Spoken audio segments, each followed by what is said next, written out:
భయ ఈ రోజు అయితే నేను సంగారెడ్డికి వచ్చిన భయ. నేనైతే మీకు తెలుసు కదా, నేను మీ హనుమంతు. ఈ రోజు అయితే మా తమ్ముని వాళ్ళ ఇంటికి వచ్చాను.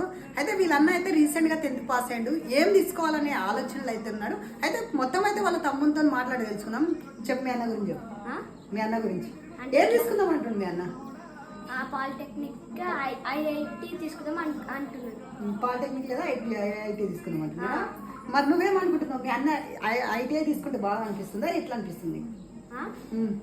పాలిటెక్నిక్ చేస్తే నాకు మంచిగా అనిపిస్తుంది. ఓడిఎఫ్ లో జాబ్ వస్తుంది అంటే ఓడిఎఫ్ జాబ్ గురించి మీ అన్నకు నువ్వు ఐటీఐ తీసుకోమని చెప్తున్నావా? మరి మనకు ఇప్పుడు ఎంఈసీ ఉంది కదా, సిఏ చేయొచ్చు కదా, చార్టర్ అకౌంటింగ్. ఆ కంపెనీలోనే వస్తుంది కదా అకౌంటెంట్గా, పెద్ద జాబ్ వస్తుంది కదా. నేను అడిగినా కానీ నేను ఏం చేయను, ఐఐటి చేస్తా అంటున్నా. ఐఐటి చేస్తా అంటున్నా. మరి మీ అన్న ఐఐటి తీసుకున్నట్లు నీకు ఇంట్రెస్ట్ ఉందా మరి?